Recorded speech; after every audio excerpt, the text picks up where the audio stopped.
హల్లెలూయా. కూడి వచ్చిన మీ అందరికీ ప్రభు అయిన యేసుక్రీస్తు నామంలో వందనాలు తెలియజేస్తా ఉన్నాను. కొద్ది సమయము వాక్య ధ్యానం చేసుకుందామండి. మత్తయి సువార్త 5వ అధ్యాయము 5వ వాక్యాన్ని నేను చదువుతున్నాను, మీరు వినండి. సాత్వికులు ధన్యులు, వారు భూలోకమును స్వతంత్రించుకొందురు. హల్లెలూయా. చిన్న ప్రార్థన చేసుకొని ప్రార్థనా కార్యక్రమాన్ని కొనసాగించుకుందాం. మహాపరిశుద్ధుడు అయిన మా తండ్రి, ప్రేమస్వరూపుడు అయిన యేసయ్య, నీ పాదములకు వందనాలు. ఘనమైన నీ నామానికే స్తోత్రాలు, నీ నామానికే మహిమ కలుగును గాక తండ్రి. అయ్యా, ఈ సమయంలో నాయన నీ బిడ్డలమైన మేమందరము అయ్యా నీ సన్నిధిలో కూడుకొని అయ్యా నీ యొక్క ఆరాధన చేయుచుండగా ప్రభువా, అయ్యా మా మధ్యలోనికి నువ్వు పరిశుద్ధుడివై వచ్చి మా అందరితోటి మీరు మాట్లాడమని ప్రార్థన చేస్తున్నాను తండ్రి. ఈ లోక సంబంధాలను, ఈ లోక ఆలోచనలను, ఈ లోకం యొక్క ప్రతిదాన్ని కూడా నా తండ్రి మేము విడిచిపెట్టుకొని అయ్యా నీ ఆరాధనా సమయాన్ని మేము జ్ఞాపకించుకొని ప్రభువా నీ సన్నిధిలో కూడుకొని ఉన్నాం కనుక నాయన, కూడి వచ్చినటువంటి ప్రతి బిడ్డతోటి, ప్రతి అక్క తల్లితోటి, ప్రతి తండ్రితోటి నాయన నీ వాక్యాన్ని నువ్వు చక్కగా మాట్లాడమని ప్రార్థన చేస్తున్నాను. అలాగనే నాయన, వినుచున్నటువంటి బిడ్డలకు కూడా వారికి నెమ్మది సమాధానం కలుగునట్లుగా నీ వాక్యాన్ని ఉపదేశించమని ప్రార్థన చేస్తున్నాను తండ్రి.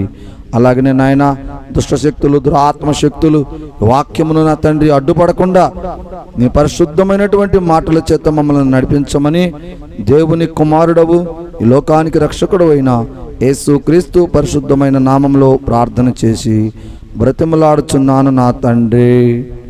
ఆమెన్. హల్లెలూయా. మంచిదమ్మా.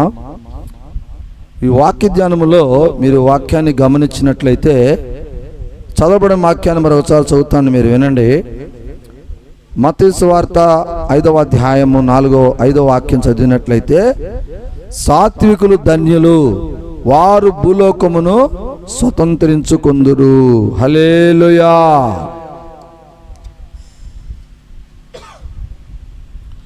అమ్మా, సాత్వికులు ధన్యులు అన్నాడు. సాత్వికులు అనగా అసలు ఎవరు? వారు ఎలా ఈ లోకంలో జీవిస్తూ ఉంటారు? వారిని గురించి కొన్ని విషయాలు ఈరోజు ఈ వాక్యంలో నుండి, ఈ బైబిల్ గ్రంథంలో నుండి దేవుడు ఎలా మనతో మాట్లాడబోతున్నాడు అనేటటువంటి విషయాలను మనందరం కూడా చక్కగా పరిశీలించుకుందాం. సాత్వికము అనగా దానిని మనము 3 రకాలుగా కూడా ఆలోచన చేయవచ్చు. సాత్వికము అంటే దీనత్వము, వినయము, ఓర్పు అనేటటువంటి వాక్యముల ద్వారా కూడా మనం చెప్పుకోవచ్చు. మనుషులో ఉండేటటువంటి దీనత్వాన్ని, మనుషులో ఉండేటటువంటి వినయాన్ని, మనుషులో ఉండేటటువంటి ఓర్పుని సాత్వికము అని దేవుడు ఈ వాక్యం ద్వారా పోల్చి చెప్తా ఉన్నాడు. అందుకని అంటున్నాడు ఆయన, సాత్వికులు ధన్యులు. హల్లెలూయా. ఏమండి, సాత్వికులు ఎవరంటున్నాడు? ధన్యులు అంటున్నాడు. ఎందుకు అంటున్నాడు అంటే, ప్రతి మనిషిలో ఈ 3 లక్షణాలు కానీ కరెక్ట్గా ఉంటే వారు సాత్వికులు అనబడదురు. వారు దేవుని యొక్క బిడ్డలుగా ఈ లోకంలో ఉన్నటువంటి దేనినైనాను స్వతంత్రించుకోగలరు అనే విషయాన్ని ఇక్కడ వాక్యం ద్వారా మనతో మాట్లాడుతూ ఉన్నాడు. ఒక వాక్యం చూపిస్తాను చూడండి. కీర్తన గ్రంథంలోకి వెళదాం మనం. కీర్తన గ్రంథము 37వ అధ్యాయంలోకి మనం వెళ్ళినట్లయితే 7వ అధ్యాయము 11వ వాక్యం నుండి చదువుతున్నాను, మీరు వినండి. దీనులు భూమిని స్వతంత్రించుకొందురు, బహుక్షేమము కలిగి సుఖించెదరు. భక్తిహీనులు నీతిమంతుల మీద దురాలోచన చేయుదురు, వారిని చూచి పండ్లు కొరుకుకొందురు. వారి కాలము వచ్చినంత వరకు ప్రభువు చూచుచున్నాడు, వారిని చూచి ఆయన నవ్వుచున్నాడు. దీనులను దరిద్రులను ప్రడదోయుటకై, యథార్థముగా ప్రవర్తించు వారిని చంపుటకై భక్తిహీనుల కత్తి దూసి ఉన్నారు, విల్లెక్కి పెట్టి ఉన్నారు. వారి కత్తి వారి హృదయములలోనే దూరును, వారి విండ్లు విరుగును. హల్లెలూయా. అర్థమవుతున్న వాక్యము. దీనులు సాత్వికమైనటువంటి వారు, సాత్వికులను దీనులుగాను వినయము గలవారుగాను ఓర్పు గలవారుగాను దేవుడు ఎంచుకొని ఉన్నాడు. ఇక్కడ ఈ కీర్తన గ్రంథంలో ఆయన అంటున్నాడు, దీనులు భూమిని స్వతంత్రించుకుంటారు. ప్రియమైన దేవుని బిడ్డలారా, మీరు గమనించాలి, దేవుని బిడ్డలమైన మనందరం కూడా దేవుని యొక్క ఆ విశ్వాసములో మనం నడుస్తున్నప్పుడు మీరు గమనిస్తే సరైనటువంటి సాత్వికము మనలో కానీ ఉంటే మీరు గమనించండి, ఎవరైనా సరే మన వద్దకు వచ్చినప్పుడు, అది మన కుటుంబ సభ్యులు కావచ్చు, ఇరుగు పొరుగు వాళ్ళు కావచ్చు, ఇంకెవరైనా కావచ్చు, ఎవరైనా మన దగ్గరకు వచ్చినప్పుడు మొట్టమొదటిగా సాత్వికము కలిగినటువంటి వారు ఏం చేస్తారంటే వాళ్ళను వినయముతోటి ఆదరిస్తారు, ఓర్పుతోటి ప్రేమిస్తారు వాళ్ళని. అంతే కదండి, దేవుడు కూడా అంతే కదా. మనం ఎన్నో తెలిసి తెలియక ఎన్నో పాపాలు చేస్తూ ఉంటాం. ఎన్ని పాపాలు చేస్తున్నా, ఎంత కఠినమైనటువంటి పనులు మనం చేస్తున్నా కూడా దేవుడు మన ఎడల దీన మనసు కలిగి ఉన్నాడు. ఎందుకంటే మనము కొన్ని సందర్భాల్లో తప్పిపోతూ ఉంటాం, దేవుని మార్గంలో నుండి తప్పిపోతూ ఉంటాం. తప్పిపోయి తర్వాత మళ్ళీ ఆయన మార్గాన్ని మనం వెతుక్కొని వస్తూ ఉంటాం. అప్పుడు ఆయన మనల్ని త్రోసివేయడు. ఎందుకంటే ఈ బిడ్డ నా బిడ్డే, కానీ కొద్ది కాలము దురాత్మల చేత బంధించబడి విడిపోతున్నాడు అని వెంటనే దేవుడు మన మీద ప్రేమ కలిగి ఆయన మనలను ప్రేమిస్తూ ఉంటాడు. అదే అక్కడ ఆయన చెప్తుంది కూడా, దీనులు ఒక్కొక్కసారి తప్పిపోతూ ఉంటారు. అర్థమవుతుందండి. కొంతమంది మంచి మంచి వాళ్ళు కూడా ధన ఆశతోటో, శరీరమైనటువంటి సుఖాలతోటో, లేకపోతే పదవీ వ్యామోహాలతోటో కొంతమంది మంచి వాళ్ళు కూడా చెడిపోతూ ఉంటారు. మంచి హృదయాలు కలిగిన వాళ్ళు కూడా కఠినమైన హృదయాలు కలుగుతూ ఉంటాయి. ఎందుకంటే వాళ్ళ హృదయాలు దురాత్మల చేత బంధించబడతాయి. వాళ్ళకున్నటువంటి చిన్న చిన్న బలహీనతల వలన. ఏటి వలన? చిన్న చిన్న బలహీనతలు. అంటే కొంతమందికి ధనమాశ ఉంటుంది. ధనం బాగా సంపాదించుకోవాలని, బాగా డబ్బున్న వాళ్ళు అనిపించుకోవాలనో, లేకపోతే బంగ్లాలు కట్టుకోవాలనో, కార్లు కొనుక్కోవాలనో, ఏదో వాళ్ళ ఆశ వాళ్ళకు ఉంటుంది. అట్లనే కొంతమందికి పదవీ వ్యామోహాలు ఉంటాయి. అంటే నేను ఈ ఊరికి ప్రెసిడెంట్గా ఉండాలనో, లేకపోతే ఒక ఎమ్మెల్యేగా ఉండాలనో, ఎంపీగా ఉండాలనో, ఏదో ఒక ఆశ అనేటటువంటిది మానవుడికి ఉంటుంది. అందువల్ల అంటున్నాడు ఆయన, అలాంటి బలహీనతలలో నుండి మనుష్యులను తప్పించుటకై దేవుడు తన వాక్యమును వివరిస్తూ ఉన్నాడు.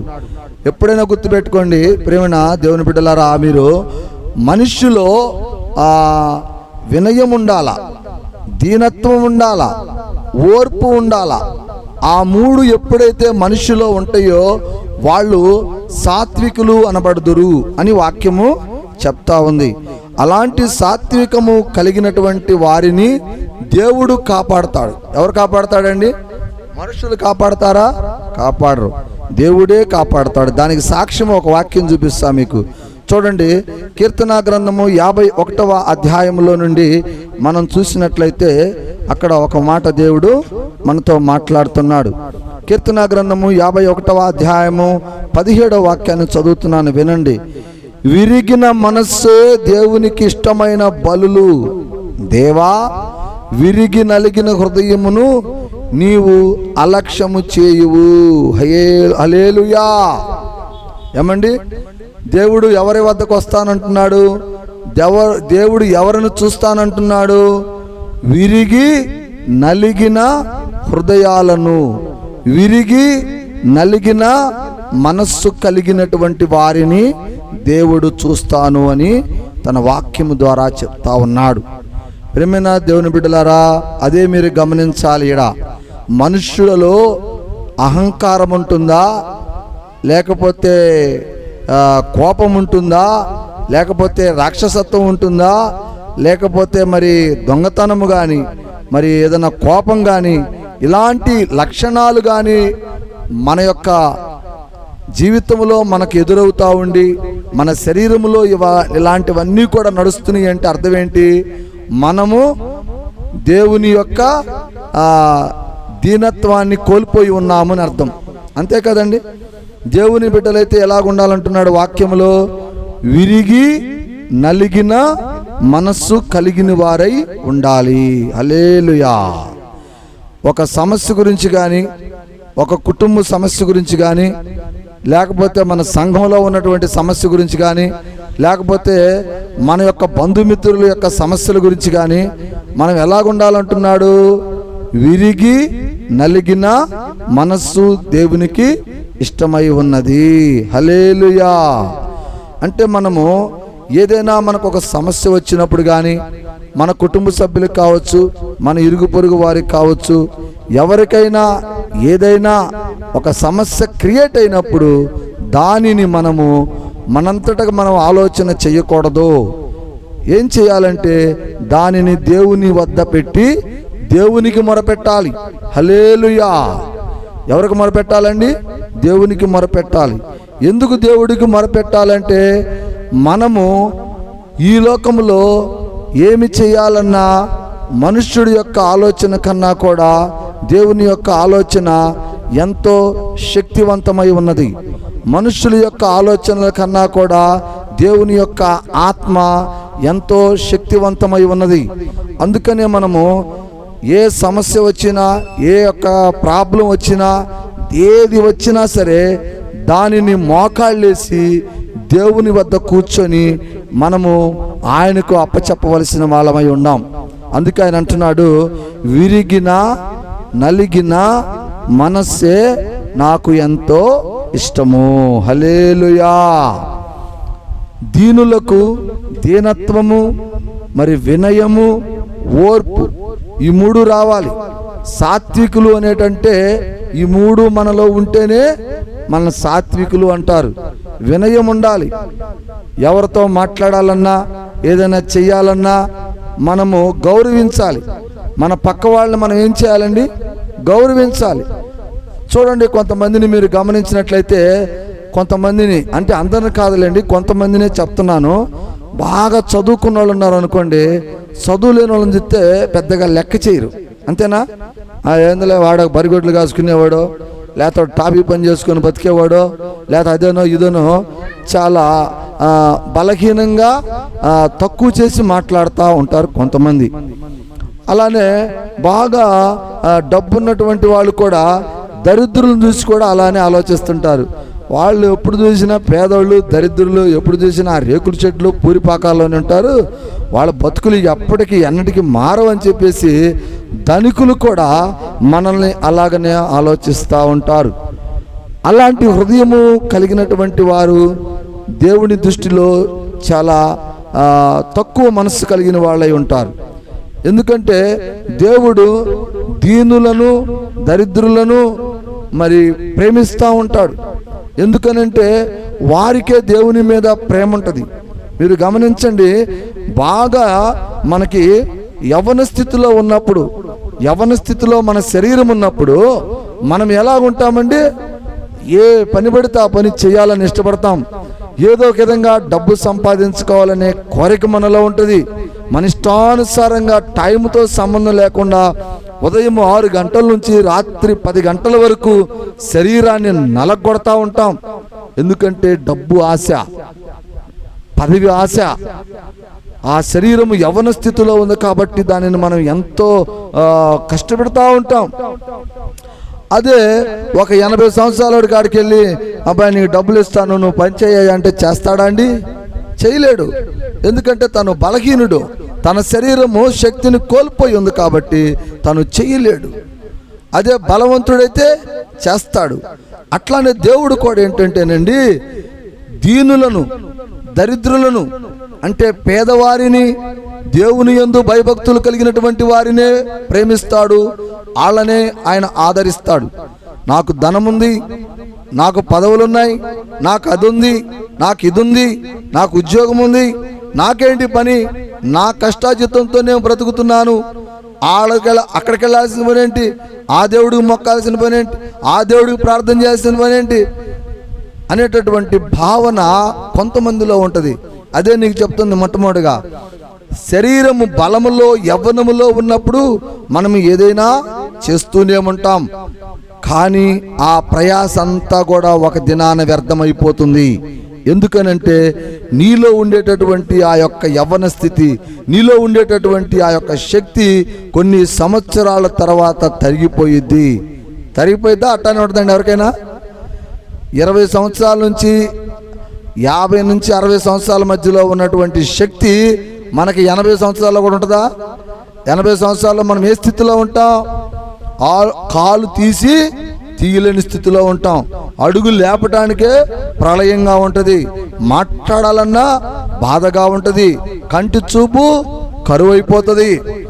ఇలాంటి స్థితిలో మనం ఉన్నప్పుడు ఎవరైనా వచ్చి నీకు ఒక 1000 రూపాయలు ఇస్తాను పని చేయ అంటే చేస్తావా? చేయలేవు. ఎందుకు?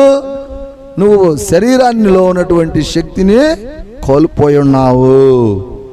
అదే యవనస్తుడి కాడికి వెళ్తే వాడు వెంటనే చేస్తాడు డబ్బులింగ్ని. అంటే ఈ యొక్క ఉదాహరణ మీకు ఎందుకు చెప్తున్నానంటే, బలహీనులు చేయలేని స్థితిలో ఉంటారు, బలమైన వాళ్ళు చేయగలిగిన స్థితిలో ఉంటారు. కనుక పేదవారు ఏమి చేయాలన్నా చేయలేరు. అందుకని వాళ్ళు దేవునిని ఆశ్రయిస్తారు. వాళ్ళకి రకరకాల కార్లు కొనుక్కోవాలని, బిల్డింగ్లు కట్టాలని, పదవులు సంపాదించాలని ఇలాంటి కోరికలు వాళ్ళకు ఉండవు. ఎందుకనంటే వారు దేవుని బిడ్డలు. పేదరికంలో ఉంటూ తన జీవన విధానాన్ని, తన కుటుంబాన్నే రక్షించుకుంటూ వాళ్ళు చక్కగా వాళ్ళ కుటుంబంతో సమాసం చేసుకుంటూ దేవుని సమయంలో దేవుని ఆలయాలకు, మందిరాలకు వెళుతూ దేవునిని ఆరాధన చేసుకుంటూ జీవిస్తూ ఉంటారు. అందుకే నేను అంటున్నాడు, దీనులను, విరిగిన నలిగిన మనస్సు కలిగినటువంటి వారిని నేను ఆదరిస్తాను. నాది, నేను సంపాదించాను, నా ఉద్యోగం, నా పదవి, నా ఆస్తి అని ఎవరైతే గర్విస్తూ దేవునిని తృణీకరిస్తూ ఉంటారో వారి వద్దకు దేవుడు వెళ్ళడు. కాబట్టి మీకు అర్థమవుతుండాలి, సాత్వికులు అంటే ఎవరు? దీన మనస్సు కలిగిన వాళ్ళు, వినయము కలిగిన వాళ్ళు, దేవుని యందు ప్రేమ కలిగిన వాళ్ళు, ఓర్పు కలిగిన వాళ్ళని సాత్వికులు అంటారు. హల్లెలూయా. కొన్ని వాక్యాలు చూపిస్తాను చూడండి. సామెతల గ్రంథంలోకి మనం వెళదామండి. సామెతల గ్రంథము 22వ అధ్యాయము 3 నుంచి చదువుతున్నాను, వినండి. బుద్ధిమంతుడు అపాయము వచ్చుట చూచి దాగును, జ్ఞానము లేని వారు ఏ చింపక ఆపదలో పడుదురు. యెహోవా యందు భయభక్తులు కలిగిన వారు వినయ మనస్సుకు ప్రతిఫలములు. హల్లెలూయా. అలానే 9వ వాక్యం చూడండి. దయాదృష్టి గలవారు తన ఆహారములో కొంత దరిద్రునికి ఇచ్చును, అట్టివాడు దీవెన నందును. హల్లెలూయా. చూడండి ప్రియమైన దేవుని వాక్యాన్ని మీరు గమనించినట్లయితే, వాక్యములో ఆయన చెప్తున్నాడు, సామెతల గ్రంథంలో సొలొమోను గారు చెప్తున్నాడు ఏంటంటే, ఇదిగో బుద్ధిమంతుడు అపాయము నుండి రక్షించుకుంటాడు. గమనించండి, మరి దేవుని యందు విశ్వాసము కలిగినటువంటి బిడ్డలు ఎవరెందు? ప్రభు అయిన యేసు క్రీస్తు వారిని తన రక్షకుడుగా అంగీకరించినటువంటి బిడ్డలందరూ కూడా కొన్ని ఏదైనా సమస్యలు కానీ, కొన్ని అపాయాలు కానీ వస్తున్నప్పుడు వాళ్ళు ఏం చేస్తారంటే వాటి నుండి తప్పించుకోగలుగుతారు. ఎందుకు తప్పించుకోగలుగుతారు? ఎలా తప్పించుకుంటారంటే, వాళ్ళు ఒక సమస్య వాళ్ళకు వచ్చినప్పుడు, ఒక బాధ వాళ్ళకు వచ్చినప్పుడు వాళ్ళల్లో మరి దీనత్వము, వినయము, ఓర్పు, సహనము అనేటటువంటివి దేవుని వాక్యం ద్వారా వాళ్ళు నేర్చుకొని ఉంటారు. అవునా కాదండి? దేవుని మందిరంలోకి వచ్చే వాళ్ళకి ఇవన్నీ ఉండాలని దేవుని యొక్క సేవకులు మీకు బోధిస్తూ ఉంటారా లేదా? యేసుక్రీస్తు వారిని నమ్మిన వాళ్ళకి ఏమేమి ఉండాలి? దీనత్వం ఉండాలి, వినయం ఉండాలి, ఓర్పు ఉండాలి, సహనము ఉండాలి. ఇలాంటివి ఉండాలి. ఉంటేనే దేవుని బిడ్డ అని మనకి ఒక గుర్తింపు అనేది లోకంలో వస్తుందని చెప్తా ఉంటారు. అందుకనే ఇక్కడ సొలొమోను గారు అంటున్నాడు, బుద్ధిమంతుడు అపాయం వచ్చినప్పుడు చూచి దానిని తప్పించుకొనును. హల్లెలూయా. అప్పుడు దేవుని బిడ్డలకు కూడా మరి అపాయాలు వస్తూ ఉంటాయి. దేవుని బిడ్డలకు కూడా సమస్యలు వస్తూ ఉంటాయి, దేవుని బిడ్డలకు కూడా ఆపదలు వస్తూ ఉంటాయి. వచ్చినప్పుడు ఏం చేయాలి మనం అంటే, సమస్యను గురించి మనం పరిగెత్తకూడదు. ఏం చేయాలి? ఒక సమస్య మన కుటుంబంలో కానీ వ్యక్తిగతంగా కానీ మనకు క్రియేట్ అయినప్పుడు, వచ్చినప్పుడు మనం ఏం చేయాలి? దానిని గురించి దేవునికి ప్రార్థన చెయ్యాలి. ఏం చేయాలండి? దేవునికి ప్రార్థన చేయాలి. అందుకన్నాడు, బుద్ధిమంతుడు అపాయము నుండి రక్షించుకును. ఎలాగా?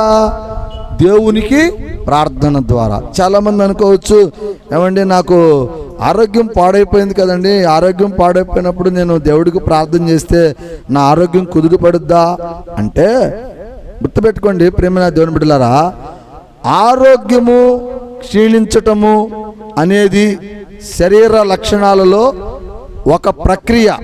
గుర్తుపెట్టుకోవాలి మీరు. ఏంటిది? ఆరోగ్యం క్షీణించడం అనేది శరీర లక్షణాల్లో ఒక ప్రక్రియ. ఎలాగంటే, మనము చిన్నతనంలో పుట్టినప్పుడు మనం అలాగే ఉన్నామండి. కొన్నాళ్ళు మనం నడవలేం, కొన్నాళ్ళ తర్వాత నడుస్తాం, కొన్నాళ్ళ తర్వాత మాట్లాడతాం, కొన్నాళ్ళ తర్వాత పని చేస్తాం, కొన్నాళ్ళ తర్వాత యవ్వన స్థితికి వస్తాం, కొన్నాళ్ళ తర్వాత బిడ్డలను కంటాం, కొన్నాళ్ళ తర్వాత బాధ్యతగా ప్రవర్తిస్తాం, కొన్నాళ్ళ తర్వాత ఆటోమేటికల్గా శరీరము శక్తిని కోల్పోతుంది. హల్లెలూయా. అర్థమవుతుందని చెప్పే మాటలు మీకు. అయితే ఇక్కడ ఈ ఆరోగ్యం పాడైపోతున్నప్పుడు వయసు రీత్యా కావచ్చు, ఏదన్నా యాంటీ వైరస్లు బాడీలోకి ప్రవేశించినప్పుడు కావచ్చు, అలాంటి సందర్భాలలో దేవుని బిడ్డలు ఏం చేయాలంటే ఓర్పు కలిగి ఉండాలి, సహనము కలిగి ఉండాలి, దేవునికి ప్రార్థనలు చేయాలి. అటువంటి కాయలన్నీ కూడా ఒకేలాగా పండవు.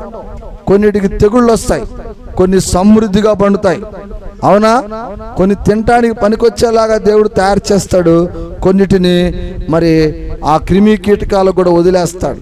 వదిలేసినప్పుడు అవి కూడా కొంత వాటిని భక్షించి వాటిని ఇబ్బంది పెడతాయి. సేమ్ మానవ జీవితంలో కూడా అంతేనండి. మానవ శరీరంలో కూడా కొన్ని క్రిములు అటాక్ అవుతూ ఉంటాయి. దానికి గల కారణాలు ఏంటంటే, అది మన శరీర తత్వాన్ని బట్టి ఉంటుంది. మన శరీరంలో యాంటీవైరస్ తక్కువగా ఉన్నప్పుడు అలాంటి పరిస్థితికి మనం లోనవుతాం. అయినా కూడా మనం ఏం చేయాలి? దేవుని బిడ్డలు భయపడకూడదు అంటున్నాడు వాక్యం ద్వారా. ఓర్పు కలిగి ఉండాలా, సహనము కలిగి ఉండాలా.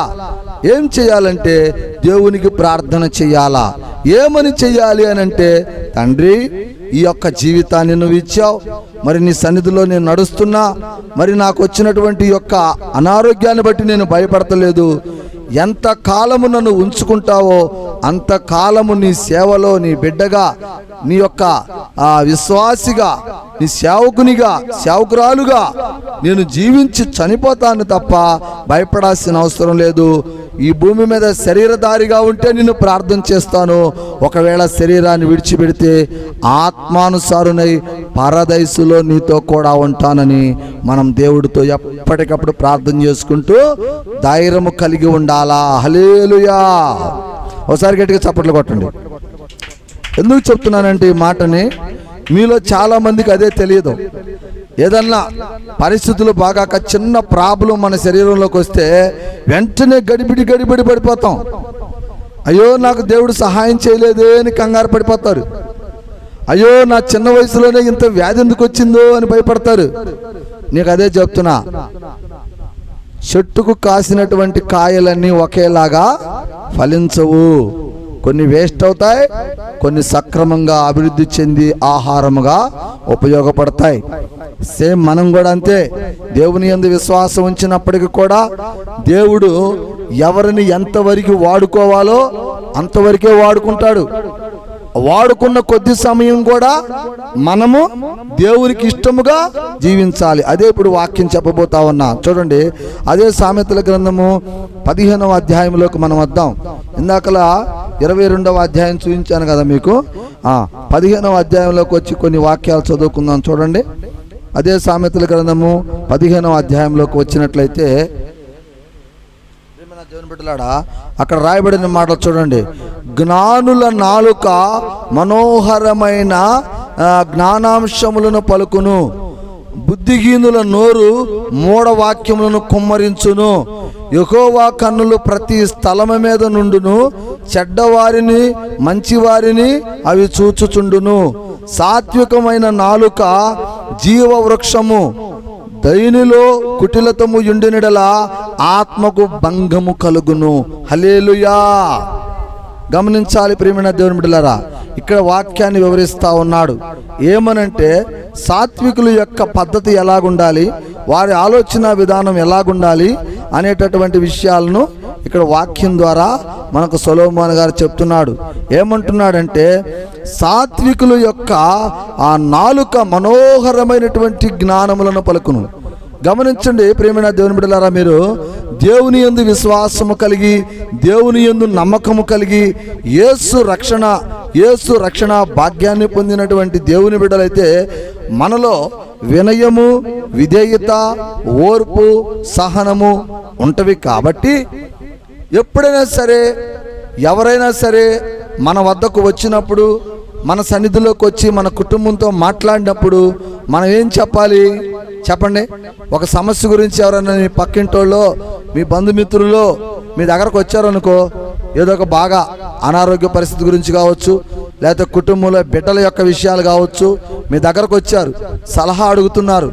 బాయ్, మా ఆయనకి ఆరోగ్యం బాగలేదమ్మా, లేదా మా ఆవిడికి బాగలేదమ్మా, లేదా మా పిల్లలు మా మాట వింటలేదమ్మా, మా వాళ్ళు మా మాట వింటలేదమ్మా, నా కూతురు నా మాట వింటలేదమ్మా అని రకరకాల సమస్యలతోటి ఎవరైనా దేవుని బిడ్డల వద్దకు వచ్చినప్పుడు దేవుని బిడ్డలు మంచి మనస్సు కలిగి ఏం చేయాలంటే వాళ్ళతోటి చక్కటి మాటలు మాట్లాడాలి.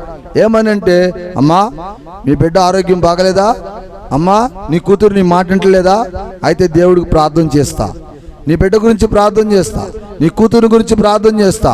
నేనే కాదు, ఈ వారం నేను మళ్ళీ దేవుడి సన్నిధిలోకి పోతాను, అక్కడ మా యొక్క దైవ సేవకుడి చేత కూడా మీ బిడ్డల గురించి ప్రార్థన చేపిస్తాను, మీకు మేలు జరిగేలాగా దేవుడితో మేము ప్రార్థనలో కొనసాగుతాం అనేటటువంటి మంచి మాటలు వాళ్ళతో మనం మాట్లాడాలి, వాళ్ళతో మనము చర్చించాలి. అది దేవుడు మనకు, దేవుని బిడ్డలైనటువంటి మనకి ఇస్తున్నటువంటి మంచి జ్ఞానం అన్నమాట అది. అంతేగాని దేవుడిని నమ్ముకున్నటువంటి మనము, యేసు క్రీస్తుని నమ్మిన మనమైతే అలానే చెప్పాలి. అదే అన్యులనుకో ఒక్కొక్కళ్ళు ఏం చేస్తారంటేనండి, వాళ్ళ కుటుంబాన్ని ఊహిస్తారు. కుటుంబాన్ని ఊహించి కొంతమంది రకరకాలుగా వాళ్ళని విమర్శిస్తారు. ఏంది మీ వాడు అట్టుండాడా, వాళ్ళ తాత కూడా అంతే ఉండేవాడు రా, మీ అమ్మాయికి ఆరోగ్యం బాగలేదా, వాళ్ళ అమ్మమ్మ కూడా ఆరోగ్యం బాగలే, ఆ రోజుల్లో అట్టని వచ్చింది. అట్లాగ పాపం ఏదో ఒక సాగుతోటి వాళ్ళని ఇబ్బంది పెట్టి వాళ్ళను బాధ పెట్టేటటువంటి ఆ క్రియేషను ఆ బుద్ధిహీనులలో ఉంటుంది. ఎవరిలో ఉంటుంది? బుద్ధిహీనులలో ఉంటుంది అన్నమాట. అంటే దేవుని యందు విశ్వాసం లేని వాళ్ళలో ఆలోచనలు ఉంటాయి. అదే దేవుని యందు విశ్వాసం కలిగిన వాళ్ళైతే, యేసు క్రీస్తుని నమ్ముకున్న వాళ్ళైతే వాళ్ళ మాటలు చాలా నెమ్మదిగా సమాధానముగా ఉంటాయి. కాబట్టి అమ్మా మీ బిడ్డల గురించి మేము ప్రార్థన చేస్తా అనేటటువంటి మంచి మాటలు మాట్లాడతారు. అదే అక్కడ రాయబడినటువంటి మాటలు మీరు గమనించండి. 16వ వాక్యాన్ని ఒకసారి నేను చదువుతాను, వినండి. అదే అధ్యాయంలో 16వ వాక్యం ఏం రాయబడింది? 16వ వాక్యాన్ని మనం గమనించినట్లయితే ఇదిగో చూడండి ఏం చెప్తున్నాడు. 16వ, నెమ్మది లేకుండా విస్తారమైన ధనముండుట కంటే యెహోవా యందలి భయభక్తులతో కూడా కొంచెము కలిగి ఉండుట మేలు. హల్లెలూయా. ఒకసారి చప్పట్లు కొట్టండి, గట్టి కొట్టాలి, అందరూ గట్టి కొట్టాల. ఏమన్నాడండి? మంచి మాట చెప్పాడు కదా. ఏమంటున్నాడు సొలొమోను గారు ఇక్కడ? ఏమంటున్నాడు? విస్తారమైనటువంటి ధనం ఉండట కంటే నెమ్మదితో కూడినటువంటి కుటుంబం కలిగి, ఓర్పు కలిగినటువంటి కుటుంబం కలిగి, వినయము కలిగినటువంటి సహోదరులతో కలిగి మనము జీవించుట ఎంతో మేలు. మనకు ఎన్నో ఆస్తులు ఉండక్కర్లేదండి, ఎంతో ధనం ఉండక్కర్లేదండి, మనకెంతో బిల్డింగులు ఉండక్కర్లేదండి, మనకెంతో కార్లు ఉండక్కర్లేదండి. మన ప్రక్కన ఉన్నటువంటి మన సహోదరులు, మన ప్రక్కన ఉన్నటువంటి మన అన్నదమ్ములు, మన ప్రక్కన ఉన్నటువంటి మన బిడ్డలు మనతో స్నేహంగా ఉంటూ, మనతో ప్రేమగా ఉంటూ, మనతో ఆప్యాయతగా ఉన్నట్లయితే దానికి మించినటువంటిది ఆస్తి ఈ లోకంలో ఏదీ లేదని చెప్పేసి దేవుని వాక్యము మనకు సెలవిస్తూ ఉంది. ప్రియమైన దేవుని బిడ్డలారా, మీరు ఇక్కడ ఒక విషయాన్ని కూడా గమనించాలి. చాలామంది అనుకోవచ్చు, ఏమండి మా ఇంట్లో మా వాళ్ళ గురించి ఏం చెబుతావులే, అసలు మా అబ్బాయి అయితే నేను ఇడి చెబుతాడు అడిపోతాడండి. మా అమ్మాయి అయితే అమ్మ కాస్త బాగలేదురా కాస్త సహాయం చేయరా 2 గంటలు అడగమంటే ఏంది నేను చేసేది బా అని తిట్టుద్దండి అని బాధపడేవాళ్ళు ఉన్నారు. లేరండి మన కుటుంబాల్లో? ఉన్నారు లేరా? ఉన్నారు. కానీ మనం ఏం చేయాలంటేనండి, మొట్టమొదటిగా దేవుని వాక్యం ఏం చెప్తుందంటే, మొట్టమొదటిగా నీవు దేవునికి లోబడాలి. కాబట్టి నువ్వు లోబడినప్పుడే నీ బిడ్డలు కావచ్చు, నీ ఇరుగు పొరుగు వారు కావచ్చు, అందరూ లోబడతారు.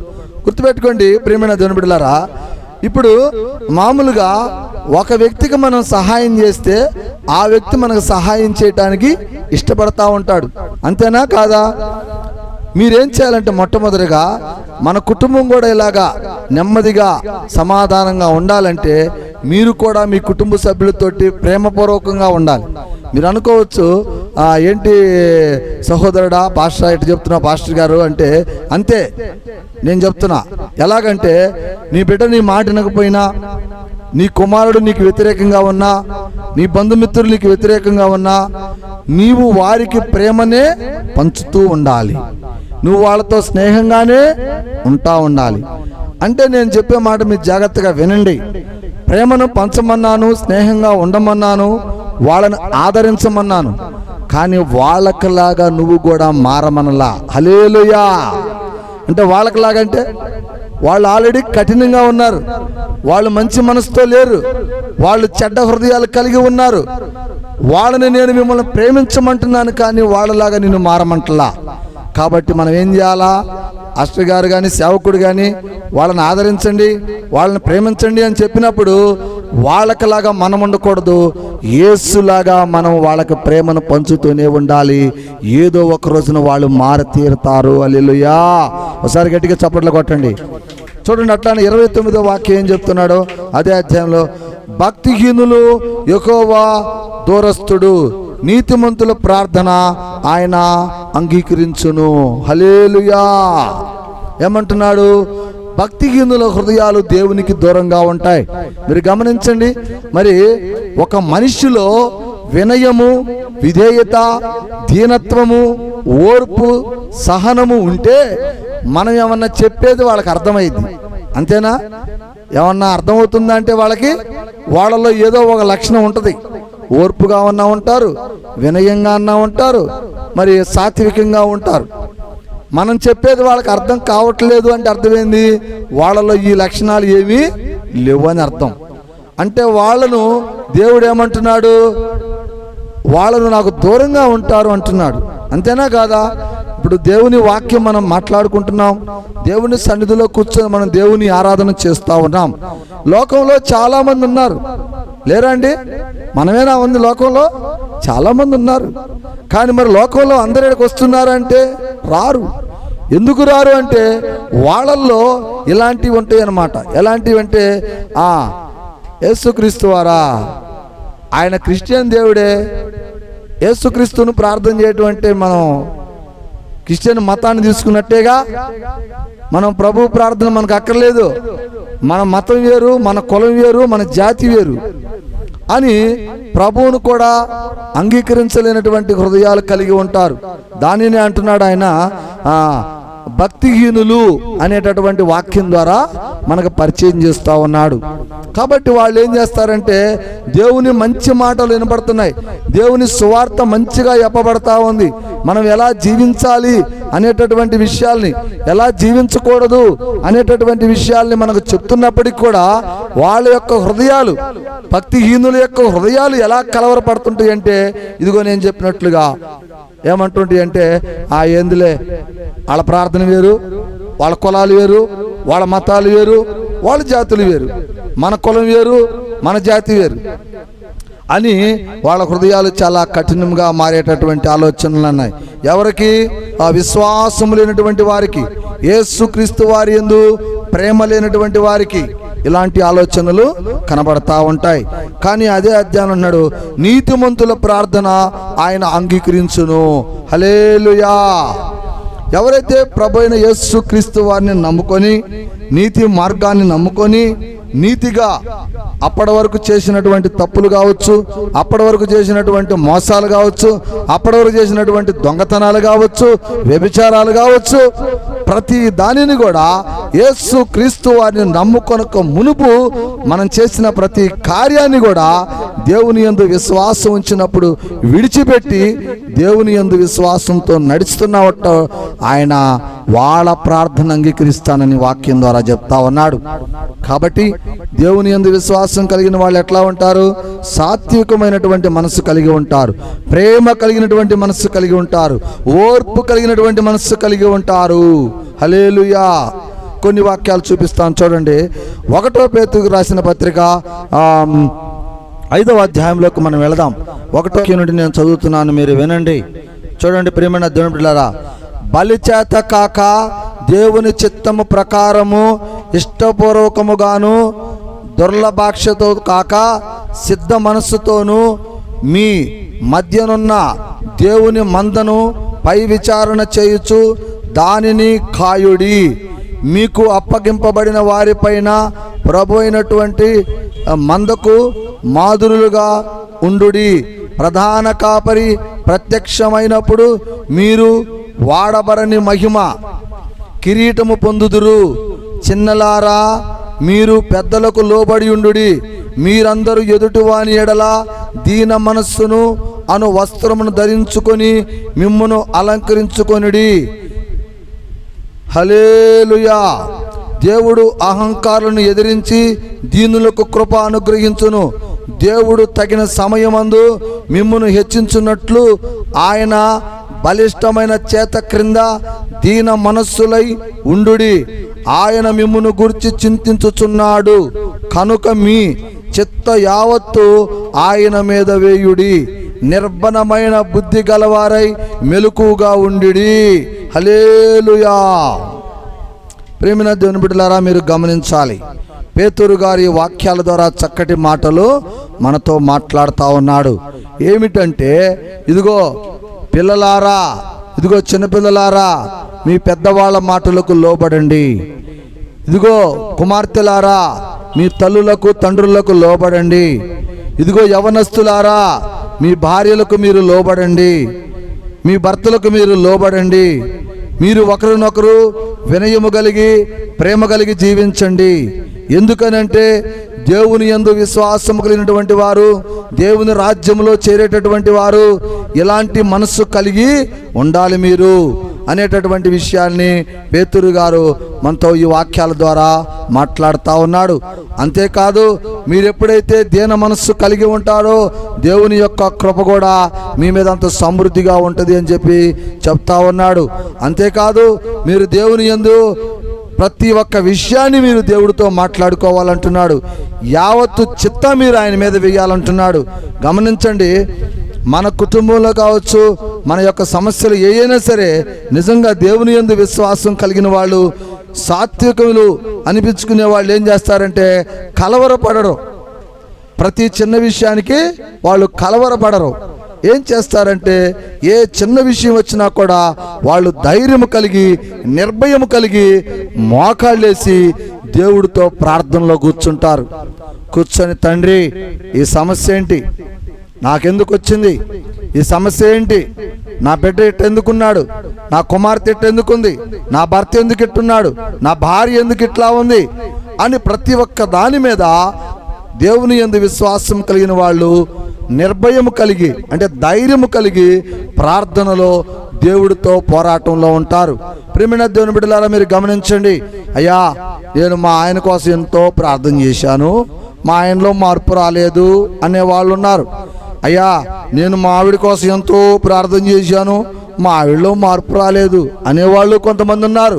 నా బిడ్డల కోసం ప్రార్థన చేశా, నా ఇరుగు వారి కోసం ప్రార్థన చేశా, వాళ్ళల్లో మార్పు ఏమీ రాలేదు అంటున్నారు. ప్రియమైన దేవుని బిడ్డలారా, మీరు గమనించాలి. ఏంటంటే ఆ గమనిక అనేది నిర్భయము కలిగి, ఓర్పు కలిగి, ప్రేమ కలిగి మీరు ఉండాలంటున్నాడు. ఎప్పటి వరకు? దేవునికి చిత్తాన్ని మీరు అప్పచెప్పి యావత్తు ఆయన మీద వేసుకొని కూర్చోవాలా. ఏమండి, పొద్దు పడిచిందండి, తెల్లారింది, 6 అయింది, నీకు నిద్ర వస్తుంది, అమ్మ ఏమన్నా పడుకోవాలనిపిస్తుంది కాబట్టి పొద్దుగూకిపో నేను నిద్రపోవాలా అంటే పొద్దుగూకిపోతుందండి? నీకు నిద్ర వచ్చిందని పొద్దుగూకిద్దా? ఉదయించిన సూర్యుడు అస్తమించడానికి సమయం ఉంటుందా లేదండి? నువ్వు ఎంత ప్రార్థన చేసినా సూర్యుడు ఆగిపోతాడా? అంటే నేను ఎందుకు చెప్తున్నాను ఈ మాట అంటే, మీ భార్యల గురించి, మీ భర్తల గురించి, నీ కుమార్తెల గురించి, నీ ఇరుగు పొరుగు వారి గురించి నువ్వు ప్రార్థన చేసి ఉండొచ్చు. ప్రార్థన నీకు సమాధానం రాకపోయి ఉండవచ్చు. కానీ దేవుడు అంటున్నాడు, ప్రార్థన నువ్వు ఎప్పటి వరకు చేయాలంటే ఎదురు చూస్తూ సమాధానం వచ్చే వరకు ప్రార్థన చేయాలి. చప్పట్లు కొట్టిన గట్టికోసారి హల్లెలూయా. అర్థమైంది మీకు? సమాధానం వచ్చేదాకా ప్రార్థన చేయాలి. ఉదయించిన సూర్యుడు అస్తమించేదాకా ఎదురు చూడాలి. నువ్వు సాయంత్రం అయ్యేదాకా నువ్వు ఎదురు చూడాలి. ఏది వెంటనే పొద్దుగోకాలి అని నువ్వు దేవుడికి ప్రార్థన చేస్తే అది జరగదు. దాని సమయానుకూలంగా అది జరుగుద్ది. హల్లెలూయా. ప్రసంగిలో సొలొమోను గారు అదే చెప్తాడు. దేని సమయానుకూలంగా అది జరుగుతూ ఉంటుంది. పొద్దు కూకుటకు, పొద్దు పొడుచుటకు. అర్థమవుతుందండి? నిద్రపోవటానికి, మెలుకోవటానికి, పని చేయటానికి, పని మానేయటానికి, పుట్టడానికి, చనిపోవటానికి. ఏమండి? ప్రతిదానికి కూడా ఒక సమయము కలదు. అలాగనే నీ ప్రార్థన ఫలించటానికి కూడా సమయము కలదు. హల్లెలూయా. ఆ నిరీక్షణ, ఆ నిర్భయము మనలో ఉండాలి. ప్రార్థన చేస్తూనే ఉండాలి. ఎప్పటి వరకు అంటే దేవుడు నీకు ఆయుష్ ఇచ్చినంత కాలము చెయ్యాలి. హల్లెలూయా. ఒకవాళ్ళు అనుకుంటారు, నేను చచ్చిపోయినాక ప్రార్థన చేస్తే వాడు మారకపోతే నేను చేయమంటావు ప్రభువా? వాడి కోసం అంత చేయాలని అంటే గుర్తుపెట్టుకోండి, యేసుక్రీస్తు వారు సిలువలో ప్రాణము విడిచేంత వరకు మనల్ని ప్రేమిస్తూనే ఉన్నాడు. హల్లెలూయా. ప్రేమించాడా ద్వేషించాడా? చెప్పండి. ప్రేమించాడా ద్వేషించాడా? సిలువలో ప్రాణము విడిచేంత వరకు మనం కొడాలతో కొట్టినా, మరి కత్తులతో పొడిచిన, సిలువను మోపిస్తున్నా, మరి ముళ్ళ కిరీటాలు పెట్టినా, మరి ఉమ్మూస్తున్నా, లాస్ట్కి మరి మేకులు కొట్టి ఏలాడదీసిన, సిలువలో రక్తం గారుస్తూ దీన మనసుతో చనిపోవటానికి సిద్ధపడి ఉన్నా, లాస్ట్ మినిట్ వరకు యేసు క్రీస్తు వారు మనల్ని ప్రేమించాడు. హల్లెలూయా. అదే మనస్సు మీకుండాలా, అదే మనస్సు మనందరికి ఉండాలా. అంటే ఒకరోజు ప్రార్థన కాదు, 2 రోజులు ప్రార్థన కాదు, జీవిత కాలము మనము ప్రార్థన చేస్తూనే వెళ్ళిపోవాలా. ప్రార్థన ఎవరి కోసం చేస్తున్నావు? దేవుని కొరకు చేస్తున్నావు. కాబట్టి దేవుడు చూస్తున్నాడు నీ యొక్క ఆలోచన. మీరు గమనించండి ప్రియమైన దేవుని బిడ్డలారా, నువ్వు ఒక జీవితకాలం ప్రార్థన చేసి చనిపోయినా కూడా అతడిలో మార్పు రాలేదనుకోండి, మీరు అనుకోవచ్చు చనిపోతా కూడా నేను ఇంత స్థితిలో ఉన్నా కూడా వాడు ఇంకా మారు మనసు పొందలేదు, మా ఆవిడ ఇంకా మారు మనసు పొందలేదు, మా ఆయన ఇంకా మారు మనసు పొందలేదు అని నువ్వు అనుకుంటా చనిపోయినా సరే దేవుడు నిన్ను ఆశీర్వదిస్తాడు. హల్లెలూయా. ఎందుకంటే నీలో ఆ వినయం ఉంది, ఆ ఓర్పు ఉంది, ఆ సహనం ఉంది, ఎదుటి వాళ్ళని ప్రేమించే ఆ మనస్తత్వం నీలో ఉంది. కాబట్టి దేవుడు నిన్ను రక్షించి నిన్ను కాపాడుతాడు. గమనించండి, మరి యేసుక్రీస్తు వారు కూడా మన కోసం సిలువలో ప్రాణం పెట్టి చనిపోయే వరకు మనల్ని ప్రేమించాడు. అప్పుడేం జరిగిందంటే ఆయన పరిశుద్ధాత్మ, ఆయన చనిపోయిన తర్వాత ఆయన పరిశుద్ధాత్మ ప్రతి మనుష్యుడి మీదకు వచ్చి మనుషుల హృదయాలను మార్చి ప్రతి ఒక్కళ్ళను కూడా దేవుని మార్గం వైపు మళ్ళించింది. ఈరోజు నేను కూడా చెప్తున్నా, మన చివరి క్షణం వరకు కూడా మనము ప్రార్థన చేయాల్సిందే. వాళ్ళని తిట్టకూడదు. చాలామంది ఇసుకించుకుంటారు. కొన్ని సంవత్సరాల తర్వాత చేసి ఏందయ్యా ఈయన మారడో చావడో, వీడి గురించి నేను ప్రార్థన చేసేది ఏంది, చేసి నేను చచ్చేటట్టుకుంటా కానీ వీడు మారేటట్లేడు అనుకునే వాళ్ళు ఉన్నారు. లేరండి? హల్లెలూయా. అలా అనకూడదు. నీ నోటు వాక్కు చాలా అద్భుతమైనటువంటిది. అలాంటి నోరు అంటే నీది దేవుని పరిశుద్ధతతో కలిగినటువంటి నోరు. నువ్వు చివరి క్షణం వరకు వాడిని ప్రేమించు, చివరి క్షణం వరకు వాడిని క్షమించు. లాస్ట్కి ఏం జరిగిందంటే ఆ క్షమాపణ ఆ యొక్క ప్రేమే వాడిని తప్పనిసరిగా మారుస్తుంది. హల్లెలూయా. మార్చుద్దా లేదండి? నువ్వు నమ్మినా నమ్మకపోయినా ఇది నిజం. ఎందుకంటే యేసుక్రీస్తు వారు చేశాడు, అది నిరూపించాడు. ఆయన ప్రేమ ద్వారానే ఈ రోజున మనందరం కూడా ఆయన రక్తముచే కడగబడి ఆయనను ఎంతో మందిని, ఇలా లక్షల కోట్ల ప్రజలు యేసుక్రీస్తు వారిని ప్రేమించటానికి గల కారణము ఆయన ప్రేమే. ఆయన ప్రేమే, సిలువలో చూపిన ఆయన ప్రేమే, సిలువలో చూపిన ఆయన కృపే ఈ రోజున మనం ఎంతమందిని కూడా యేసుక్రీస్తు బిడ్డలుగా మార్చబడుతూ ఉన్నాం. అలానే నువ్వు కూడా నీ జీవితాంతం కూడా నీ బిడ్డల కోసం నువ్వు ప్రార్థన చేయాలి. నీ జీవితాంతం కూడా నీ భార్య కోసం నువ్వు ప్రార్థన చేయాలి. నీ జీవితాంతం కూడా నీ భర్త కోసం నువ్వు ప్రార్థన చేయాలి. నీ ఇరుగు పొరుగు వారి కోసం ప్రార్థన చేయాలి. ప్రతి ఒక్కరి కోసం ప్రార్థన చేయాలి. అప్పుడే వారిని సాత్వికులు అంటాడు. హల్లెలూయా. దేవుడు వాళ్ళని ఏమంటాడండి? సాత్వికులు. సాత్వికులు దేశమును ప్రజలను స్వతంత్రించుకొందురు. గుర్తుపెట్టుకోండి, మీరు ఎంత ప్రేమిస్తారో మీకు కూడా అంతే రెస్పాన్స్ రేపు వచ్చుద్ది. మీరు అనుకోవచ్చు, నేను బ్రతకుండగా ఎవరు నా కాడకు రావట్లేదులే ప్రభువా, ఎంత ప్రేమించేది వీళ్ళని అనుకోవచ్చు మీరు. నేను చెప్తున్నా, నువ్వు జీవితకాలం అలానే ప్రేమిస్తూ అలానే నువ్వు ప్రభువులోకి వెళ్ళిపో. తర్వాత నీకు కొన్ని వందల మంది నీ విశ్వాసులుగా మారుతారు. హల్లెలూయా. చప్పట్లు కొట్టడం జరిగేట్టుగా. నాది గ్యారెంటీ. ఎందుకంటే నాకు గ్యారెంటీ నా యేసయ్య. నాకు గ్యారెంటీ నా యేసయ్య. నా యేసయ్య సిలువలో ప్రాణం పెట్టే క్షణం వరకు ప్రేమించాడు. ఈ రోజున లక్షల కోట్ల మంది ప్రజలు ఆయన బిడ్డలుగా మార్చబడ్డారు. కాబట్టి మీరు కూడా చివరి క్షణం వరకు వినయము, దీనత్వము, సాత్వికము కలిగి, ఓర్పు కలిగి, సహనము కలిగి మీరు సాత్వికుల్లా ఈ లోకంలో జీవించినట్లయితే కంపల్సరిగా నీ కుటుంబం మార్చబడిద్ది. నీ బిడ్డలు మార్చబడతారు. అందరూ మార్చబడతారు. ప్రతి ఒక్కరు కూడా దేవుని రాజ్యంలోకి చేర్చబడతారు. నువ్వు కోపము, నువ్వు ద్వేషము, నీ పగ, ప్రతీకారాలతో నువ్వు జీవించినట్లయితే నీ బిడ్డలు కూడా అలానే జీవిస్తారు. నీ కుటుంబం శాపంగా మారిద్ది. నీ వాళ్ళంతా శాపంగా మార్చబడతారు. నిత్య నరకము, అగ్ని గుండంలోకి ప్రవేశించాల్సిన పరిస్థితి వచ్చింది. కనుకనే మీరు గమనించండి దేవుని బిడ్డలారా, సాత్వికులు ఎలాగుండాలంటే దీనత్వం కలిగి ఉండాలా, వినయము కలిగి ఉండాలా, ప్రేమ కలిగి ఉండాలా, ఓర్పు కలిగి ఉండాలా. ఆ లక్షణాలు మనలో ఎప్పుడు ఉన్నట్లయితే దేవుడు మనలను, మన కుటుంబమును ఎప్పుడు కూడా కాపాడుతూనే ఉంటాడు. వేరే వాళ్ళు ఎవరు కాపాడరండి. నేను చెప్తున్నా, మీ కుటుంబాల్లో ఈ లక్షణాలు ఉన్నాయంటే ఏ మనుషుడు మిమ్మల్ని కాపాడలేకపోయినా దేవుడు మిమ్మల్ని కాపాడుతాడు. అది నాకు గ్యారెంటీ. నా కుటుంబాన్ని కాపాడుతున్నాడు, అది నాకు గ్యారెంటీ. నాలానే మీకు గ్యారెంటీ.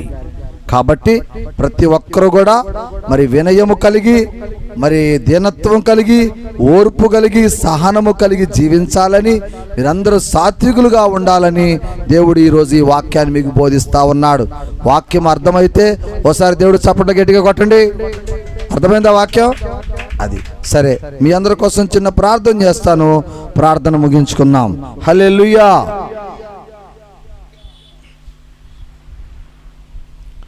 స్తోత్రం, స్తోత్రం, స్తోత్రం, స్తోత్రం.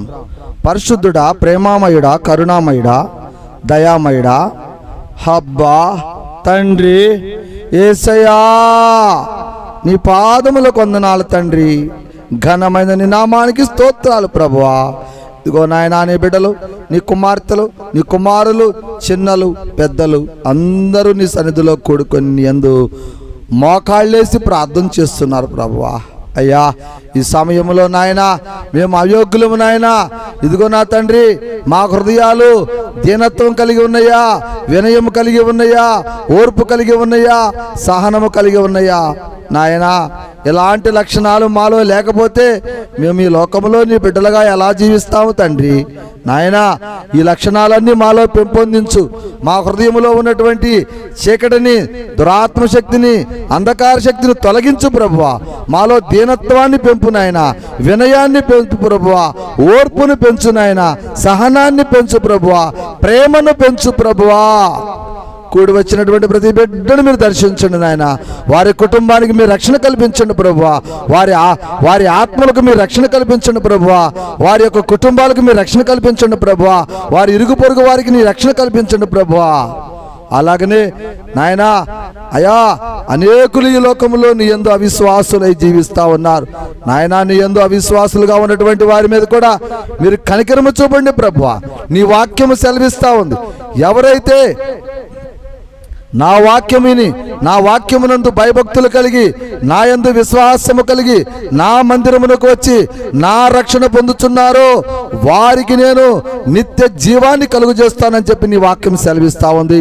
కనుక నాయన, ప్రతి ఒక్క బిడ్డ కూడా నీ వాక్యాన్ని విని ప్రతి ఒక్క బిడ్డ కూడా మారు మనసు పొంది మరి దీనత్వం కలిగి వినయము కలిగి ఓర్పు కలిగి జీవించుటకు నీ పరిశుద్ధాత్మ శక్తిని ప్రతి బిడ్డకు కూడా దయచేయమని ప్రార్థిస్తున్నాను తండ్రి.